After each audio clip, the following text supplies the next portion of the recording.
lucha con firmeza para conservarla. Cuando se habla de corrupción, normalmente se habla de dineros entregados de manera incorrecta, de fondos por debajo de la mesa. Sin embargo, cuando nos presentamos ante el tema de la corrupción, probablemente hay otras formas de corromper, de generar una realidad. Precisamente de eso tomará el segundo tema de esta noche. Señor director, presente usted, por favor, el titular correspondiente.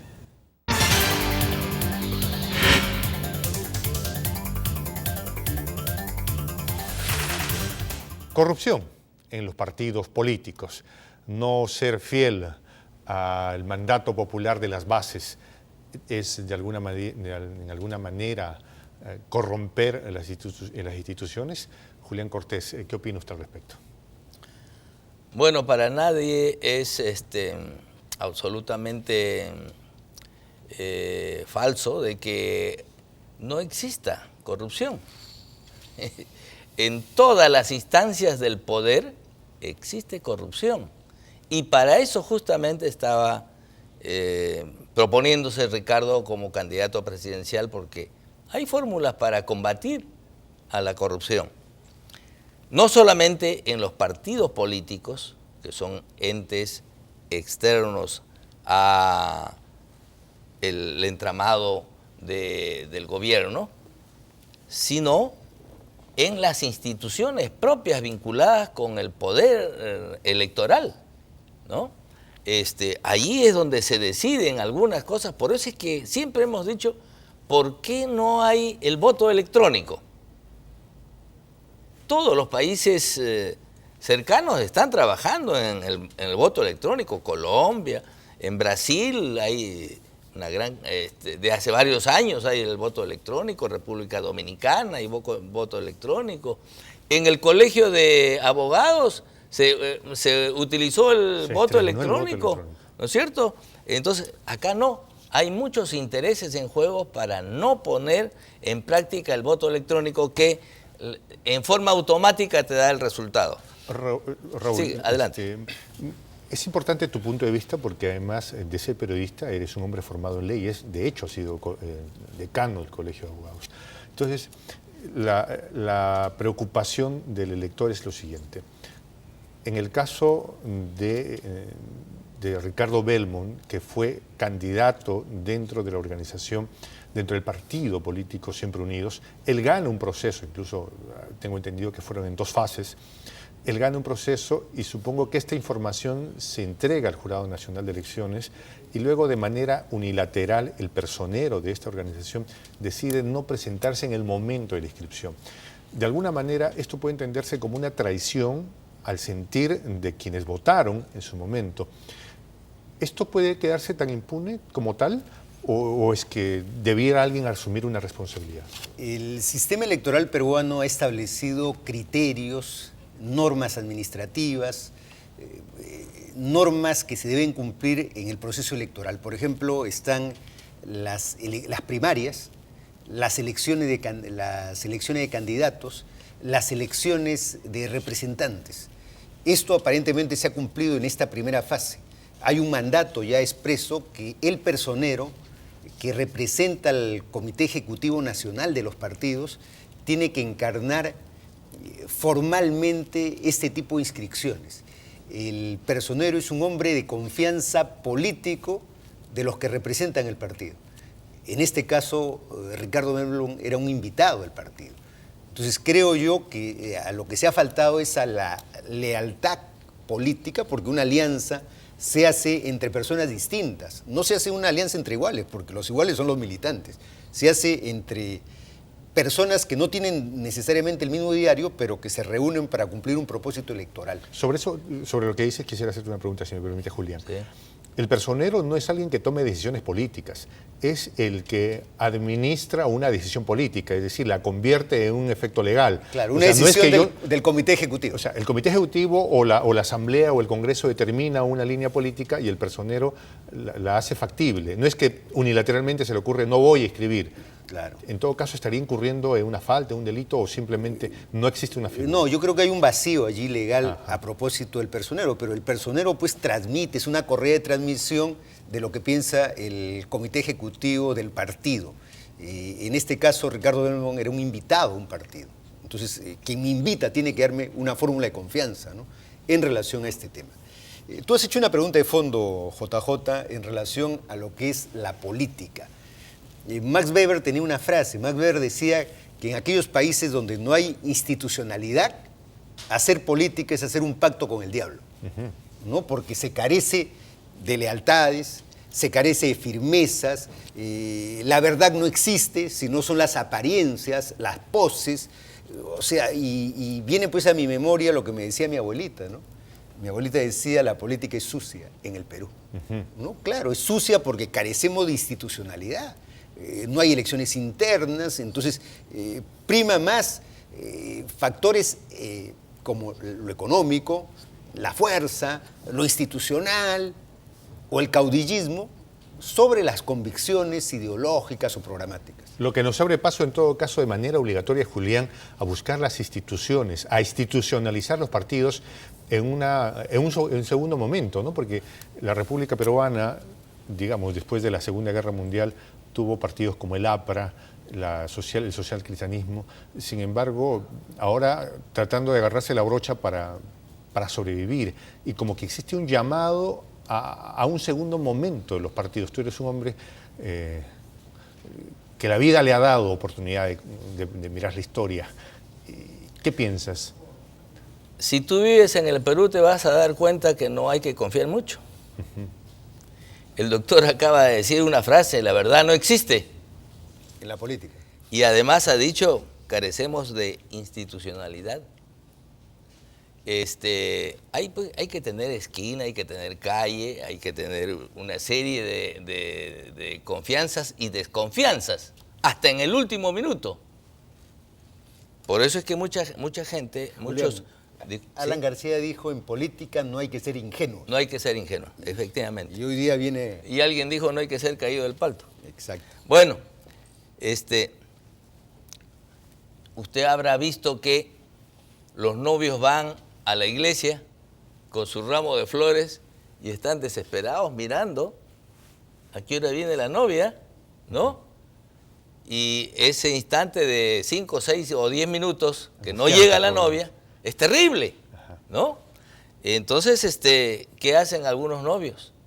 Mandan a seguir a la novia desde su casa, ¿no? A marcarla, a ponerle el carro, a llevarla, a asegurar, y el novio a veces no entra a la iglesia, sino está afuera.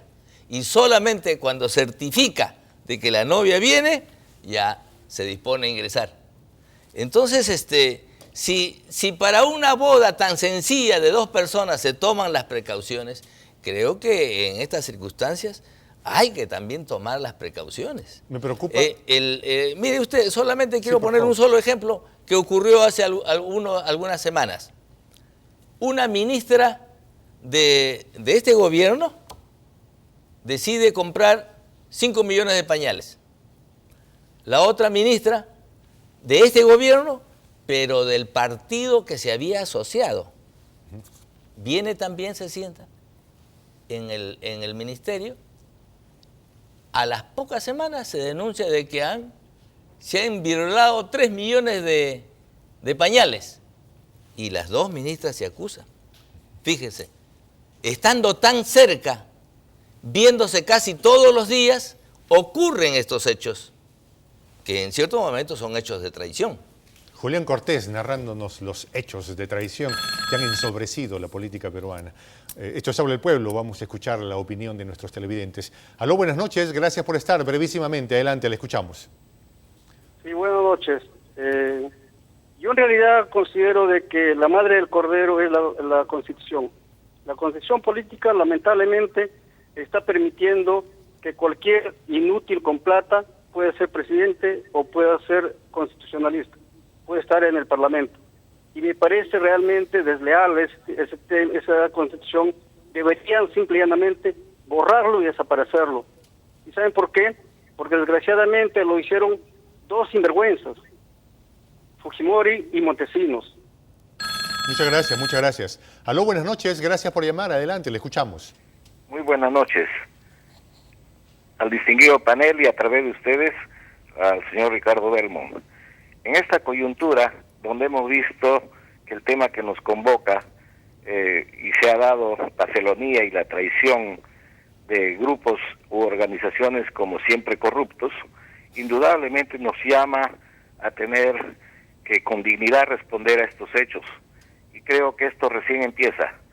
Y hay la oportunidad de que el señor Belmont abandere y el 15 esté presente o a través de los mecanismos pertinentes siga en la lucha y convoque a que en estas circunstancias, en esta coyuntura electoral, se haga el llamado para un voto viciado, para que, quién sabe, en un año de transición podamos ver la siguiente oportunidad de elecciones, una transparencia y que toda la corrupción enraizada en diferentes instituciones termine de una vez. Muy buenas noches. Muchas gracias. Gracias por llamar, buenas noches, adelante, le escuchamos. Buenas noches, señor. Deseo participar. ¿Sabe qué, señor? No hay que bajar la guardia y que nosotros vamos a seguir, que Ricardo va a seguir siempre. Y tarde o temprano tiene que descubrirse la verdad. ¿Quién ha sobornado al Castillo? Eso nomás quiero decir, adelante, como siempre. Muchas gracias. ¿Quién sobornó al señor este? Dice. Gracias por llamar, brevísimamente, adelante, le escuchamos. Aló, buenas noches. Buenas noches. Buenas noches, le estamos escuchando. De San Martín de Porras. Sí, adelante, por favor. Qué pena que se haya retirado el hermanón, porque era fijo ya que iba a ser el presidente del Perú, porque los otros solamente ven por ellos mismos y no ven por el pueblo. Muchas gracias. Bueno, es importante señalar que no se retiró, lo sacaron traperamente de la contienda. La Madre del Cordero es la Constitución de 1970. De hecho, la Madre del Cordero, dice nuestro amigo televidente, es la Constitución del 93, que deberíamos regresar a la del 79. Raúl. Yo creo que eso es minimizar el problema. ¿No? El problema no son las constituciones. Bajo esa lógica no deberíamos regresar al 79, sino a la del 33, que también se incumplió. Entonces el problema no está allí, el problema es que cumplamos las normas. Tenemos a lo largo de nuestra historia más de 12 constituciones, ninguna se ha cumplido. Sobre eso quiero hacerte una pregunta respecto a la participación de Julián. Él decía, oiga, si usted se va a casar, asegúrese que la novia ya va a llegar. O sea, a ese punto tenemos que llegar, o sea, no hay manera de ver honestidad en la política, está tan mal la cosa. Bueno, por los comportamientos ha devenido, pues, ¿no? A extremos. ¿Pero hay esperanza? Sí, yo creo que la juventud, yo creo que los ciudadanos en general quieren participar en la política. Yo es por eso que digo, he escuchado con atención un televidente que dice, yo iba a votar por Ricardo Belmont, entonces votemos viciado. Yo creo que hay que analizar eso, porque el voto viciado al final termina favoreciendo al que está en primer lugar y termina favoreciendo a los grupos mayoritarios, porque se termina sumando esa votación a los otros grupos políticos. Entonces, en vez de ser una solución, es un alivio para los grupos políticos que un porcentaje significativo de peruanos vote viciado, ¿no? Entonces, yo creo que hay que meditar bien las propuestas para este debate público. Julián Cortés. Cuando ocurrió un terremoto y maremoto hace algunos años en Japón, las tiendas públicas quedaron abiertas. Las casas dejaron sus muebles, sus televisores ahí. Nadie los tocó. Los japoneses son disciplinados y respetuosos de la propiedad ajena. Honorables. Deje acá usted su casa abierta. Media hora. No lo encuentra, no sabe qué pasó. Eso ocurre en el Perú. Los peruanos somos desconfiados y tenemos que todavía ser desconfiados mientras no haya la seguridad de que no van a robar. Antiguamente ocurría que, sobre todo en las partes rurales, que las casas dejaban sus puertas abiertas, ¿no es cierto? Ahora vaya usted a dejar su casa con la puerta o la ventana abierta. Bueno, yo creo que la reserva moral podría estar por ahí, Raúl, si me permite, si quiero acotar lo que cuenta Julián. Estuve yo hace algunos años, no muchos atrás, en Villarrica, Y estando en una casa de una persona muy agradable, nos íbamos hacia el centro de la ciudad y él dejaba la puerta abierta y le digo, ¿y no cierras tu puerta? No, ¿por qué? Me dice. Porque se cierran las puertas cuando uno sale. No, no tengo por qué cerrar, me dice, ¿no? Porque... ¿Pero no te roban? No. O sea, Villarrica, o sea, todavía hay un... Sí, pero es minoritario. Ya se han hecho encuestas sobre el tema y hay un elemento que establece las pautas de comportamiento social en el Perú, la desconfianza. Todos desconfiamos de todos. Desconfiamos de nuestro hermano, desconfiamos de nuestros padres. O sea, se ha apoderado la desconfianza y eso es muy malo en las relaciones sociales. La desconfianza. Las sociedades que se han desarrollado son aquellas que han creado valores de confianza. ¿Cómo cambiamos la cosa? Digamos, por ejemplo, en el derecho anglosajón vale el pacto hablado. En el Perú ni el pacto escrito vale. Ricardo dice, por eso hay tantos juicios. Yo te doy la mano y para mí es un contrato. Claro. O sea, ya no hay vuelta que dar en el Claro, contrato. son los pactos, pero eso quién lo practica en el Perú.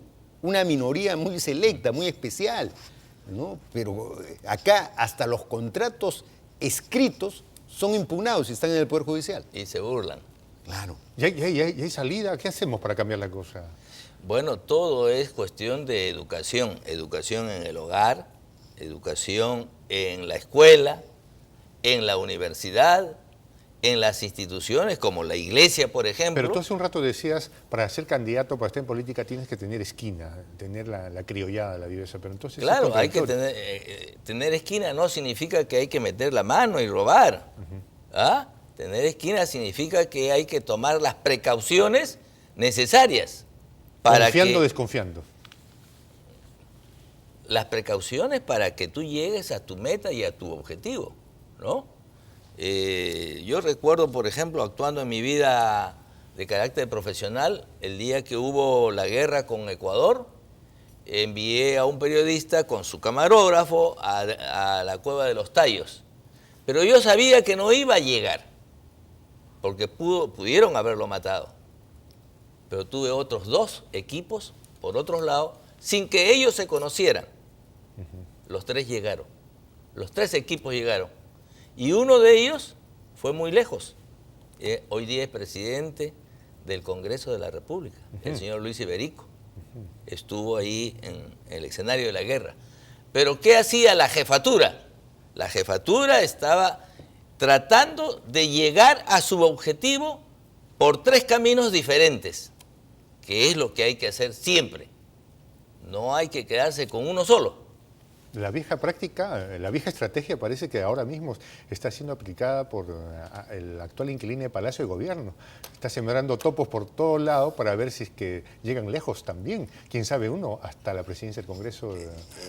Bueno, eso es pervertir al sistema político, porque tú no sabes por quién estás votando finalmente. O sea, la desconfianza absoluta. A propósito de la desconfianza, leí un periódico de provincia que decía que en Huancayo, el párroco de una iglesia había protestado porque la limosna que se entregaba, 1/3 de estas monedas eran falsas. Y entonces protestaba que incluso en la casa del Señor, en este acto tan privado, inclusive allí había un sector que era falso, ¿no? Entonces, estos pues son los antivalores que se han impuesto como práctica cotidiana. Y eso se magnifica en la política. Mira, tú como me duele en el alma eso, porque tú sabrás que yo soy huancaíno. Claro, pero a lo que voy es que, claro, esto es una muestra. Sí, no digo que solo sea no, Huancayo, yo sé, sino que pero había un sacerdote que evidenciaba este hecho tan grave en Claro, lo que es la confianza. En ese acto tan íntimo de donar lo tuyo para el beneficio de las grandes causas, ¿no? Claro. Vamos a recibir llamadas del público, por favor. Aló, buenas noches, gracias por llamar, bienvenido, adelante, le escuchamos. Muy buenas noches, caballero. Gracias por llamar, le escuchamos. Yo estoy muy de acuerdo con el señor que ha llamado para que votemos en blanco, para demostrarle a estos canallas que Belmont es el primero. Muchas el gracias. día 15 estamos ahí en la Plaza de Martín esperándolo a Belmont. Bueno, muchas gracias. Él ha dicho, se me ocurre que a lo mejor el 15 voy y me junto con las personas que quieran ir, ¿no? Ahora, y si son 10, genial. Pero si son 10.000, y si son 50.000, de repente la cosa llega a mayores. Bueno, él lo ha dejado ahí, no sabemos exactamente a dónde puede llegar todavía los pasos a seguir. Aló, buenas noches, gracias por llamar brevísimamente, adelante, le escuchamos. Buenas noches. Bienvenida, Antes que adelante, nada, le escuchamos. felicitarlo a Belmont por la actitud y valiente que ha tenido y agradecerle, todo el pueblo peruano lo agradece por no habernos sometido a la corrupción de ese señor del Castillo. Pero, por favor, investiguen quién es ese señor, no se puede quedar así. Tengo entendido que él postuló con Cambio 90 en el gobierno de Fujimori cuando fue primer alcalde, en su gobierno cuando fue alcalde de Los Olivos. Valiente, y gracias Belmont, muchas gracias por esta actitud y valiente, y se va a inscribir el partido El Arbolito. Sí o sí te apoyamos. Gracias Belmont. Sí, así, sí o sí, le apoyamos, nos dice esta señora. Gracias por llamar, buenas noches, bienvenido o bienvenida, le escuchamos. Muy buenas noches, ¿cómo está? ¿Qué tal? Le saluda Joni Medina, representante de los transportistas de la región de Tumbes. En realidad es un balde de agua fría que le cae a toda una región de nuestro Tumbes, dado que así que el gobierno central nos tiene totalmente abandonado, y teníamos la esperanza con este señor Ricardo Belmont Cassinelli, que Tumbes posiblemente iba a estar ya en unas buenas manos y que el gobierno central nos iba a considerar, nos iba a tomar en cuenta, dado así que Tumbes en este momento se encuentra prácticamente desaparecido a estos gobiernos centrales que prácticamente, y estos partidos políticos tradicionales que solamente le hacen daño a toda una región de Tumbes, señor. Y para nosotros somos 39.400 transportistas que en este momento nos sentimos prácticamente con un balde de agua fría y desamparados en cuanto nos hemos enterado que el señor Ricardo Belmont Cassinelli ya no es candidato, nos sentimos desprotegidos, pero aún así le vamos a dar los 39.400 transportistas de nuestra región de Tumbes, le vamos a dar el espaldarazo a estos partidos tradicionales por traicioneros al pueblo. Muchas gracias desde Tumbes. Muchas gracias. Interesante esta llamada de Tumbes, ¿no? Sí, sí. Del extremo de la patria, Julián. Bueno, qué importante es que el público pueda expresar en este momento sus emociones, sus sentimientos, sus aspiraciones, sus anhelos, y te exprese también la necesidad de continuar. Porque la mayor parte que ha llamado ha dicho, el arbolito tiene que seguir, y eso es muy importante y muy alentador. Pero lo que quiero especificar en el caso de Ricardo Belmont, él ha dicho en la entrevista que acabamos de escuchar hace unos instantes, yo voy a ir a la Plaza San Martín el día 15 y me voy a sentar en una banca. Pero el periodista le pregunta, ¿y por qué no va al meeting? Porque el permiso para el meeting lo ha obtenido el otro partido, el partido de la traición, ¿no? Ellos tienen el permiso, Ricardo no tiene el permiso, pero Ricardo puede ir a sentarse el día 15, tal como él ha prometido, a dialogar con todos sus amigos y con todos sus partidarios. Entonces, yo creo que el día 15 debemos estar ahí todos para alentarlo y, ¿por qué no?, para iniciar la gran cruzada por un nuevo y potente partido del Arbolito. Bueno, se abren escenarios interesantes, las llamadas de los extremos de la patria nuestra nos plantean los retos históricos que seguramente habrá quien tome la posta. Nosotros nos vamos ahora a escuchar los titulares más importantes de la jornada.